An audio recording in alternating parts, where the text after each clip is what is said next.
This is the internet champion, Matt Cardona, and I'm going to tell you how I make money selling merchandise on the independent wrestling scene.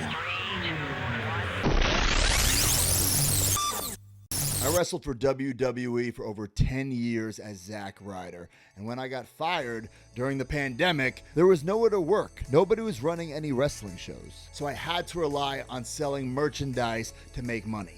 I'm a lifelong fan, I'm a lifelong collector, so I know what fans want when it comes to merchandise. Everybody needs a pro wrestling tees store. It's easy. ProWrestlingTees.com/ whatever the hell your name is. So for me, ProWrestlingTees.com/ Matt Cardona. It's t-shirts, and you don't need to stock them. You don't need to have a garage, a warehouse full of shirts. You think of an idea, you put it on Pro Wrestling Tees, there is no risk. You sell 100 shirts? Great. You sell one shirt? Great. You're still getting paid. And you don't have to lug around these shirts from town to town. I mean, bringing shirts to indie shows is so 2007, okay? You don't have to do it anymore. Sure, you'll sell some larges, some extra larges, but then you'll be stuck with triple XL and smalls for the rest of your life, and nobody wants that. Don't be lazy. Make a website that has your merchandise, whether it be your 8x10s or your trading cards or whatever you're selling, make it available online so you can bring stuff to the shows, but also fans who aren't going to those shows can buy your stuff online. And yeah, it's a pain in the ass to go to the post office and ship it out, but money is money. The gimmick table. I think this is the most important part of being a wrestler. The merchandise, the money. To me, that's more important than the matches, right? So I go to these shows, these independent wrestling shows, and there's an hour or so before the show starts, right? The doors open up for all the fans. And, you know, I see all these wrestlers backstage going over their matches. What are you doing? Why aren't you at the merch table making money, making a connection with the audience? Because without a connection with the audience, what is the point? You're just doing moves. You're just wrestling for yourself. I love to meet the fans, whether they love me or hate me. That interaction is so important. So they come to my table, and whether they're a fan and they have a great experience, or they're an asshole to me and I'm an asshole back and they have a horrible experience, they're gonna cheer me or boo me when I walk through that curtain. And that's the most important part of wrestling. So what items do I bring to the merch table? Okay, like I said, no t-shirts. I don't bring t-shirts. There's an exception.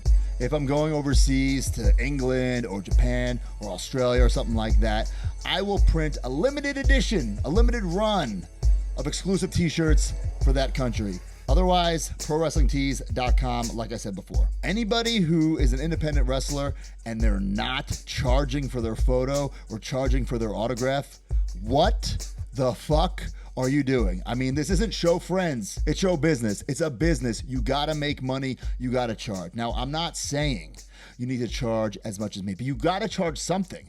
You know, what do I charge?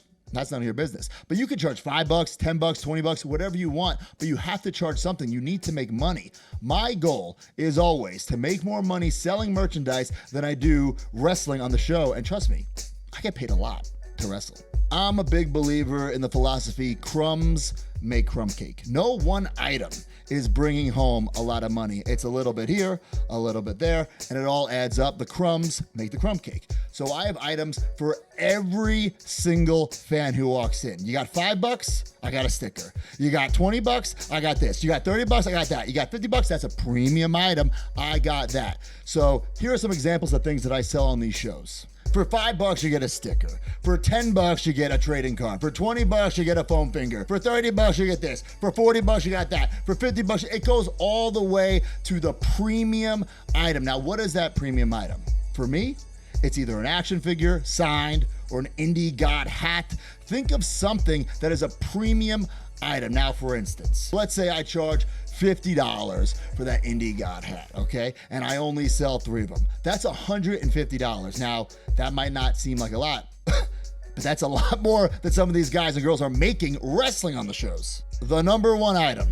The number one item is the good old-fashioned 8x10. Now, don't go to CVS or Walgreens to get these printed. Do a little research. You can get them online for pretty cheap, less than $1 an 8x10, and you can sell them for $5, 10, 15, 20, 30, 40. Depends how high you are on the card, depends how popular you are. But that is the biggest return for your investment. Everybody wants an 8x10. Everybody wants a photo with you. Some people do combos. For instance, 20 for an autograph, 20 for a photo, 30 combo.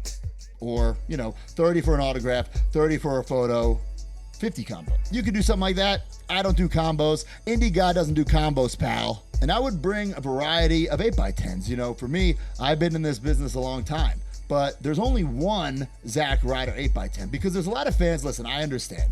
There's a lot of fans who have no idea that I'm the deathmatch king of the Indie God.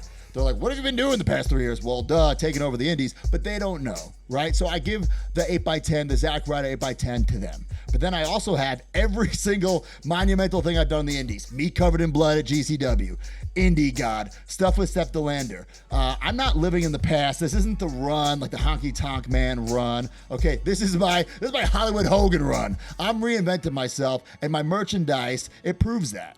I'm the Michael Jordan of wrestling figure collecting. So I have my own action figure. I have my own action figure company. I understand not everybody has an action figure, but you can make a micro brawler. You can make one of those Slam Buddy things. I mean, you have to have more things than just the 8x10 or the sticker. That's the stuff that everybody has. Stand out. When you're wrestling, you want to stand out. So at the merch table, you got to stand out too. You got to charge for an autograph. You just have to, okay? You have to do it. So an 8x10 that I sell, it comes with an autograph. But let's say someone's bringing me a trading card. Let's say someone's bringing me an action figure. If I'm signing that, you got to charge them for it, pal. At the end of the day, you have to invest in yourself. All this stuff costs money to make. Bringing the extra bag that you have to check and you probably have to pay for, that's an expense. But if you don't invest in yourself, if you don't believe in yourself, why should the fans, why should anybody? There are websites out there for everything. Anything you can think of, there's a website for. A foam finger, it's out there. Just throw on your logo. That's another thing. You need to have logos. You need to have different images that you could just throw on different things. Like for instance, my MC logo or the Dead Broski Skull logo. They're not iconic by any means, but I have these logos ready to throw on anything. Hats, t-shirts, cards, foam fingers. You need something that's recognizable to the people. You need something that when they see that, oh, that's so-and-so. And then you throw that stuff on merchandise and make some money. There's also things you can do online with eBay or whatnot where you're auctioning off stuff. So you can make merchandise exclusively for those platforms, or, you can sell your ring gear there. There's always money to be made. You just got to be smart about it. It's pro wrestling. I get it. The wrestling's important. The matches are important. But to me, the moments, the connection with the fans, that's the most important. I'm at that gimmick table as soon as the doors open. I'm there during intermission. I'm there at the end of the show. I want to make money, okay? I don't have a contract anywhere. I don't have WWE or AEW sending me a weekly check. If I want to get paid, I need to do the work, and I have no problem outworking anybody who's watching this video. And some ideas you might have, they're not gonna work out. Some ideas I've had have been absolute flops. For instance, I made replica Deathmatch King crowns similar to Burger King crowns. I thought they'd be flying off the gimmick table. I have to literally give them away. Nobody fucking wants them. You can't win them all. All right, guys, I hope you learned a little something from this video. What do you want to see me cover next? Do you want to see me talk about putting together matches? Do you want to see me talk about getting over on social media? Whatever it is, leave it below in the comments, and I'll try to get to it soon. Until next time, book Matt Cardona at gmail.com.